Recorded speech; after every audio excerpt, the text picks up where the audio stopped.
नमस्कार दोस्तों, स्वागत है आप सभी का आपके अपने YouTube channel all next exam में। तो दोस्तों आज हम करेंगे 8 सितंबर 2023 के महत्वपूर्ण करंट अफेयर, जो कि आपके आने वाले सभी प्रतियोगी परीक्षाओं में काफ़ी ज़्यादा महत्वपूर्ण रहने वाले हैं। तो आज का हमारा पहला प्रश्न देखेंगे हम कि हाल ही में 20वां आसियान भारत शिखर सम्मेलन का प्रारंभ कहाँ पे हुआ। तो इसका सही आंसर जकार्ता। जकार्ता इंडोनेशिया की राजधानी है। ओके जी। अच्छा, एशियान का 43वां शिखर सम्मेलन ये होने वाला है और इसमें आपका ईस्ट एशिया समिट का ये 18वां सम्मेलन है। आसियान का सदस्य भारत नहीं है, ये भी आपको याद रखना है। भारत आसियान का 20वां शिखर सम्मेलन है ये। भारत इसमें सिर्फ एज ए ऑब्जर्वर यहाँ पे एंट्री करता है। अच्छा, आसियान की फुल फॉर्म देखें, association of south east Asian nation इसकी फुल फॉर्म है। 1967 में इसकी स्थापना हुई थी। जकार्ता में इसके हेडक्वार्टर है। कुल देश इसमें 11 शामिल है। जो इसमें लेटेस्ट देश शामिल हुआ उसका नाम है तिमोर लेस्ते। चलो जी। अच्छा, जब पहला सम्मेलन हुआ था 2005 के अंदर इसमें, तो कुल देश उसमें 18 थे।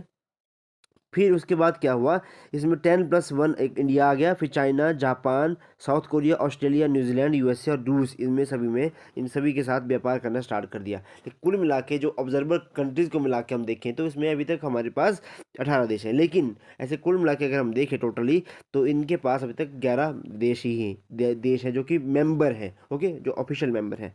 अच्छा, थीम क्या है, आसियान का विकास के अंदर से थीम है। भारत आसियान का सदस्य नहीं है, ये भी आपको याद रखना है। यही क्वेश्चन पूछा जाता है कि क्या भारत आसियान का सदस्य है, तो इसमें आएगा नहीं। जकार्ता ये जावा द्वीप के ऊपर स्थित है। चलो जी, मलेशिया की राजधानी आपकी कोलालमपुर, कंबोडिया की राजधानी आपके नाम पेन और वियतनाम की राजधानी आपकी हनोई। लैंड ऑफ प्रश्नों की बात करें तो G20 2023 भारत इसका होस्ट है, आपको पता ही है। इसमें आपके 19 देश हैं और प्लस एक यूरोपियन यूनियन शामिल है। थीम क्या है, one earth one family one future. ये क्वेश्चन पक्का आएगा। शेरपा कौन है इसके, अमिताभ कांत इसके शेरपा हैं। G20 की अगर हम बात करें तो उसका होस्ट इस टाइम ब्राज़ील है। जी सेवन भी बहुत ही इंपॉर्टेंट संस्था है हमारी। तो G7 में हमारा जिस इस G7 का इस बार का होस्ट था जापान। कुल देश में 7, भारत इसका सदस्य नहीं है। अच्छा, G7 की कंट्रीज़ को याद रखने का ट्रिक मैं हमेशा बताता हूँ, तो गर्लफ्रेंड को जूस पिलाना, इस तरह से आप याद रख सकते हो। जर्मनी, फ्रांस, फिर आपका जापान, यूएसए, इटली, सी से कनाडा, ई से आपका इंग्लैंड। ये आ गया आपके गर्लफ्रेंड को जूस पिलाना, इस तरह से आप इसको याद रख सकते हैं। एस सी ओ 2023 का होस्ट भारत है। हेडक्वार्टर इसका बीजिंग चाइना के अंदर है और नवीनतम सदस्य इसका ईरान है। जितने भी ये नवीनतम सदस्य हैं, इस बार ये क्वेश्चन ही पूछेंगे कि आसियान का नवीनतम सदस्य कौन सा है, एस का नवीनतम सदस्य कौन सा है। ओके। अच्छा, क्वाड कंट्रीज की बात करते हैं। क्वाड कंट्रीज इसका जो इस बार का होस्ट है वो है आपका जापान। और कुल देश इसमें है 4, भारत, जापान, ऑस्ट्रेलिया और यूएसए। पहली बार इनका युद्ध अभ्यास हुआ, मालाबार जिसको युद्ध अभ्यास कहते हैं, और इसको ऑस्ट्रेलिया ने इसको होस्ट करा। सेकंड क्वेश्चन हमारा आज का, G20 अध्यक्षता के तहत roots post present and continuous प्रदर्शनी कहाँ पर आयोजित होगी। तो अभी आपको पता है कि न्यू दिल्ली के अंदर ये सारा G20 का बहुत बड़ा सम्मेलन हो रहा है और इसमें बहुत बड़े बड़े जो दिग्गज हैं, मतलब यूएसए के बाइडन आ रहे हैं, ऋषि सुनक आ रहे हैं, बहुत बड़े बड़े इसमें खिलाड़ी आ रहे हैं, सब मान सकते हैं हम। ओके। तो राष्ट्रीय आधुनिक कला संग्रहालय नई दिल्ली में इसका आयोजन होगा।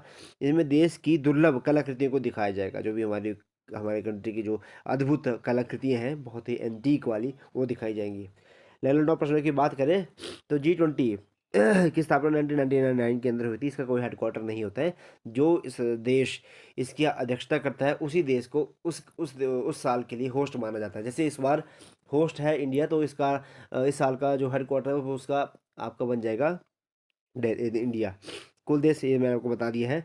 2022 में इसका होस्ट था इंडोनेशिया, 2023 में भारत और 2024 में ब्राज़ील इसका होस्ट है। शेरपा है अमिताभ कांत।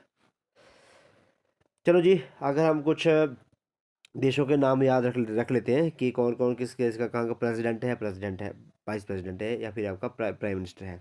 अर्जेंटीना के प्रेसिडेंट है अल्बर्ट फर्नांडीज। ऑस्ट्रेलिया के हैं प्राइम मिनिस्टर एंथनी अल्वरीज।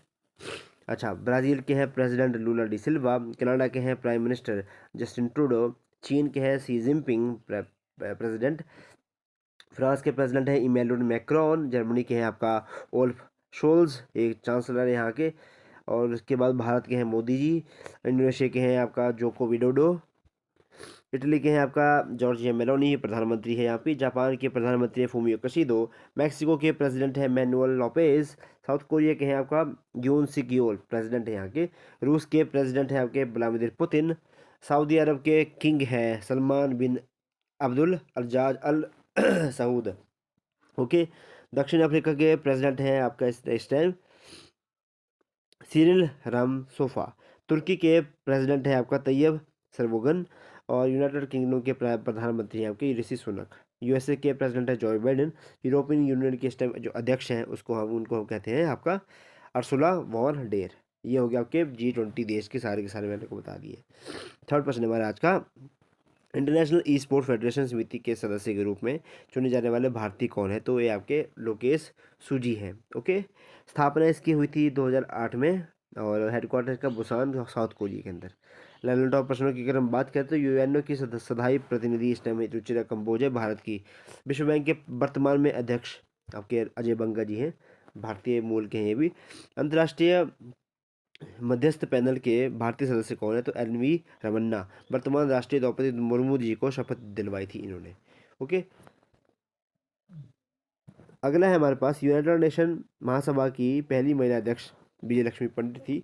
चौथा प्रश्न है हमारा आज का, भारत की पहली सोलर सिटी सौर शहर का उद्घाटन कहाँ हुआ? तो ये आपका सांची मध्य प्रदेश के अंदर हुआ था। उद्घाटन इसका शिवराज चौहान के द्वारा करा गया। क्यों?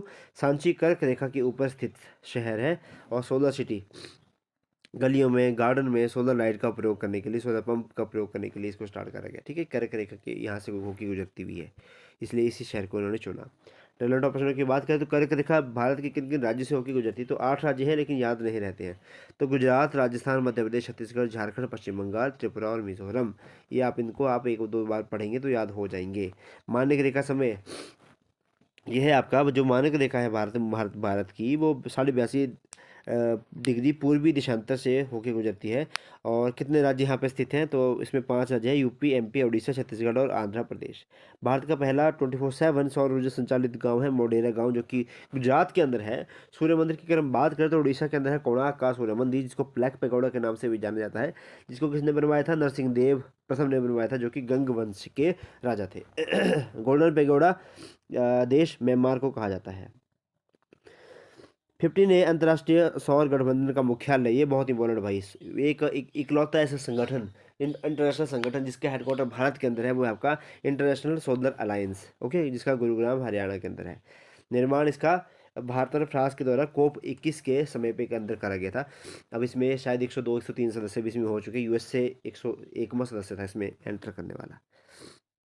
5 प्रश्न है, हाल ही में केंद्र शिक्षा मंत्री धर्मेंद्र प्रधान ने यूजीसी समर्थित शिक्षक प्रशिक्षण के लिए कौन से कार्यक्रम का शुभारंभ करा? तो यह आपका मालवीय कार्यक्रम। उद्देश्य क्या है?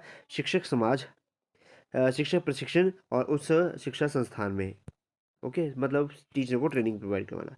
मानव संसाधन विकास मंत्रालय का नाम परिवर्तन करके मदन मोहन मालवीय केंद्र के नाम के ऊपर रखा जाएगा। ये भी क्वेश्चन है आपका। जो मानव संसाधन विकास मंत्रालय है ना, उसका नाम चेंज करने को बोल रहे हैं अभी, मदन मोहन मालवीय केंद्र रखा जाएगा। अच्छा, क्लैरिनेट ऑफ प्रश्नों की अगर हम बात करें तो क्लैप प्रोजेक्ट क्या है? क्लैप तो शिक्षा से संबंधित है ये क्लैप प्रोजेक्ट, और उत्तराखंड की तरह स्टार्ट करा गया था।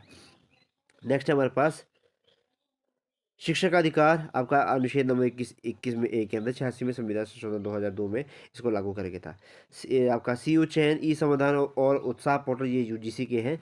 और डीम्स यूनिवर्सिटी का दर्जा किसके द्वारा दिया गया? तो NCERT के द्वारा दिया गया था। ये हो गया आपका। नेक्स्ट है छठा प्रश्न हमारा, हाल ही में अंतर्राष्ट्रीय पुलिस सहयोग दिवस कब मनाया जाएगा? तो 7 सितंबर को ये मनाया जाएगा। इंटरपोल, इंटरनेशनल पुलिस, जिसकी स्थापना 7 सितंबर 1923 के अंदर हुई थी। इसका हेडक्वार्टर आपका लियोन्स फ्रांस के अंदर है। 2023 में 90वीं बैठक इसकी नई दिल्ली में करवाई जा गई थी। ओके।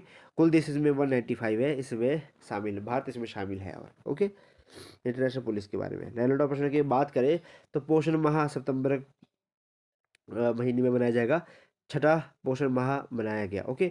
शिक्षक दिवस 5 सितंबर को मनाया गया था, 1962 से ये स्टार्ट हुआ था। अंतर्राष्ट्रीय साक्षरता दिवस 8 सितंबर, हिंदी दिवस 14 सितंबर, विश्व हिंदी दिवस 10 जनवरी, और विश्व हृदय दिवस 29 सितंबर, और विश्व पर्यटन दिवस 27 सितंबर को मनाया जाएगा।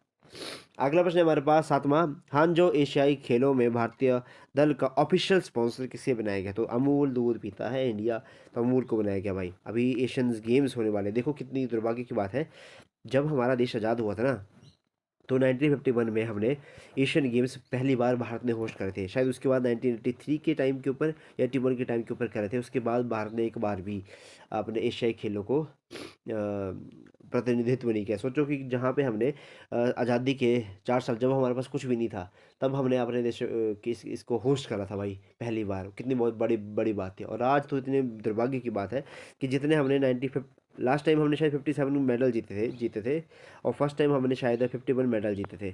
तो अभी जो लेटेस्ट में हमारा लास्ट टाइम हुआ था, उसमें भी हमने 57 के लगभग ही मेडल जीते थे।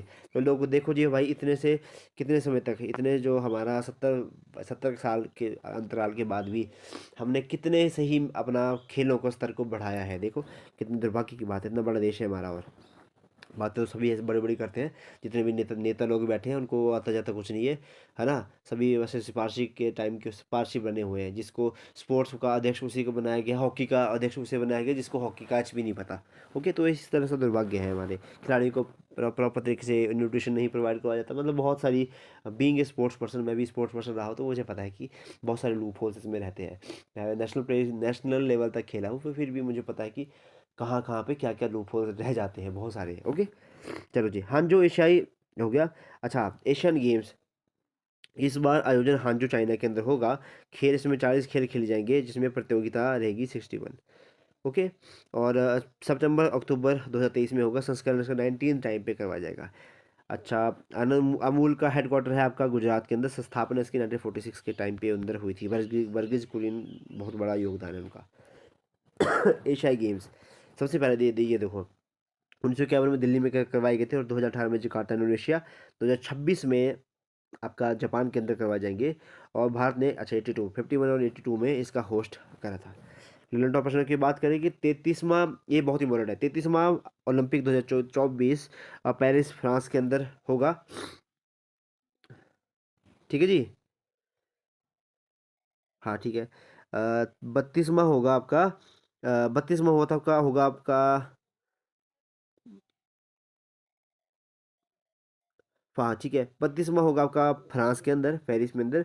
33वां होगा आपका लॉस एंजलिस यूएसए के अंदर। और जो हमारा 34वां हुआ था संस्करण इसका, वो होगा आपका, हुआ था, ये गलत लिखा है यहाँ पे। ओके, तो 33वां जो ओलंपिक होगा वो आपको पेरिस के अंदर होता है। बस याद रखिए कि 2024 में पेरिस में होगा, 2028 में आपका लॉस एंजलिस, और 2020 में टोक्यो ओलंपिक होता है, जो कि 2021 में हुआ था, लेकिन इसका नाम 2020 ही था। ओके, अच्छा, राष्ट्रमंडल खेलों की बात करें तो 2022 में बर्मिंघम यूके के अंदर हुआ था। 2026 में आपका ऑस्ट्रेलिया के अंदर करवाया जाएगा। चलो जी, ये भी हो गया। फीफा वर्ल्ड कप कतर दोहा के अंदर हुआ था, और 2026 में इसका यूएसए, कनाडा और मैक्सिको, इनके अंदर करवाया जाएगा। आईसीसी क्रिकेट विश्व कप अभी भाई भारत में होगा। ओके, आज 8वां प्रश्न हमारे पास कि शिक्षा मंत्रालय द्वारा साक्षरता सप्ताह का आयोजन कब करवाया जाएगा। तो 1 से लेकर 8 सितंबर तक करवाया जाएगा। उल्लास ऐप के माध्यम से सीखने की को क्षमता बढ़ाने देने के लिए इसको करा गया था स्टार्ट। लैंड ऑफ प्रश्न की बात करें तो 2011 जनगणना, अधिकतम और न्यूनतम साक्षरता वाला राज्य कौन सा था। अधिकतम था आपका केरला और न्यूनतम था बिहार। नव भारत साक्षरता अभियान 2022 से 27 तक चलेगा। 15 वर्ष से कम आयु को निरक्षर लोगों को के लिए इसको चलाया जाएगा। नौवां प्रश्न हमारा आज का, हाल ही में टाटा स्टील इंडिया शतरंज टूर्नामेंट 2023 में रैपिड वर्क का खिताब किसने जीता। तो ये आपका दिव्या देशमुख। और किसको, जो कुनेरू हम्पी है भाई, बहुत बड़ी प्लेयर है भी, उनको हराकर। आयोजन इसका कोलकाता के अंदर होता है। रेलेवेंट ऑपरेशन की अगर हम बात करें तो विश्व एथलेटिक चैंपियनशिप 2023 हंगरी बुडापेस्ट के अंदर करवाई गई, जिसमें नीरज चोपड़ा ने गोल्ड मेडल जीता। विश्व शतरंज चैंपियनशिप 2023 बाकू अजरबैजान के अंदर करवाई गई, जिसमें हमारे आर प्रज्ञानंद ने सिल्वर मेडल जीता। और गोल्ड तो आपको पता है कि कार्लसट के द्वारा जीता गया था। अच्छा, नेक्स्ट है हमारे पास कि विश्व महिला बॉक्सिंग चैंपियनशिप 2023, इसका आयोजन भारत के अंदर होगा। 4 गोल्ड भारत ने जीता था। स्वीटी, लवलीना, निखत जरीन और नीतू बोरा, इन चारों ने आपका 4 गोल्ड मेडल जीते थे। पहली बार हुआ था ऐसा कि चारों लोगों ने मेडल जीता, बहुत बड़ी बात थी। 10वां प्रश्न हमारे पास, हाल ही में विकलांग लोगों के लिए सबल योजना किसके द्वारा प्रारंभ करा गया। तो हिमाचल प्रदेश के द्वारा। ये इंपॉर्टेंट बन जाएगा आपके लिए। सबल योजना हिमाचल प्रदेश के द्वारा, सीएम सुखविंदर सिंह सुक्खू। और राज्य की नौकरी में 2% का इनको आरक्षण भी दिया जाएगा। प्रणाम योजना भूमि प्रदूषण को कम करने के लिए स्टार्ट कर गई थी। विश्वकर्मा योजना सबसे 17 सितंबर से स्टार्ट होगी। मिष्टी योजना मैंग्रोव वनस्पति के संरक्षण के लिए इसको स्टार्ट करा गया था, और ये बजट में थी। महिला सम्मान बचत पत्र ये 2 लाख रुपए मैक्सिमम 7.5% ब्याज से दिया जाएगा। ओके, ये आज मेरे द्वारा लिखी गई नहीं थी करंट अफेयर। ओके, तो फिर भी आज मैंने आपकी क्लास ले ली, तो आई होप आपने नोट करा होगा। कुछ ना कुछ तो डेली बेसिस के ऊपर आप सीखते ही हो। चाहे 2 की स्पीड में देखा करो वीडियो को, चाहे जैसे मर्जी देखा करो, बस देखा करो। ये बहुत इंपॉर्टेंट रहेगा आपके लिए जब भी एग्ज़ाम आएगा ना। आदत डालो भाई, इसको हैबिट डालो। तो आज की वीडियो को यहीं पे समाप्त करते हैं। आपका दिन शुभ रहे। धन्यवाद। जय हिंद, जय हिमाचल।